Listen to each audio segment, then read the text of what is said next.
നമസ്കാരം. പുസ്തക പ്രകാശനത്തിന്റെ ഭാഗമായിട്ട് ഞാൻ ആദ്യമായിട്ട് എഴുതിയ എൻ്റെ ഒരു നോവൽ നല്ലൊരു പബ്ലിഷറിനെ കിട്ടാൻ വേണ്ടി എന്നെ ഏറെ സഹായിച്ചത് മുൻ ബ്യൂറോ ചീഫും രാഷ്ട്രദീപികയുടെ ശരിക്കും പറഞ്ഞു കഴിഞ്ഞാൽ എല്ലാമായിരുന്നു ഫ്രാങ്കോ ലൂയിസാണ്.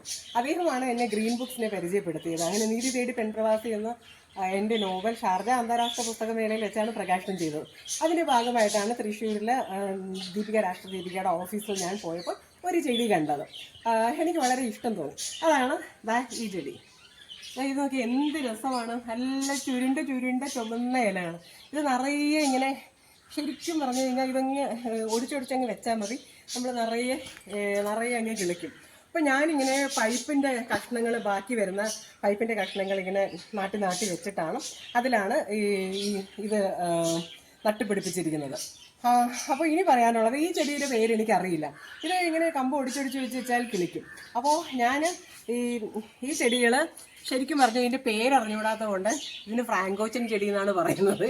കാര്യം നമ്മൾ ചില ആൾക്കാരുടെ പേരിൽ സ്ഥലപ്പേരൊക്കെ ഇടാറുള്ളൂ. അതുകൊണ്ട് ഈ ചെടിയുടെ പേര് ഫ്രാങ്കോച്ചൻ ചെടി എന്നാണ് പറയുന്നത്. അങ്ങനെ ഇത്രയും മനോഹരമായിട്ട് ഇത് വർഷങ്ങളായിട്ട് ഈ ചെടി കിട്ടിയിട്ടും ഇപ്പോൾ ഞാൻ ഇതിൻ്റെ തൈകൾ ഒരുപാട് പേർ ഇതിൻ്റെ കമ്പ് കൊടുക്കാറുണ്ട്. അങ്ങനെ എൻ്റെ തോട്ടം ഒരുപാട് പേരുടെ സ്നേഹസ്മരണകൾ കൊണ്ട് നിറഞ്ഞതാണ്. ഇത് ഫ്രാങ്കോച്ചൻ ചെടിയും. അങ്ങനെ പുതുപുത്തൻ വിശേഷങ്ങളുമായി നിങ്ങളുടെ മുൻപിൽ ഞാൻ ഇനിയും എത്തും. നിങ്ങളുടെ സ്വന്തം ജസന്ത മോറിസ്.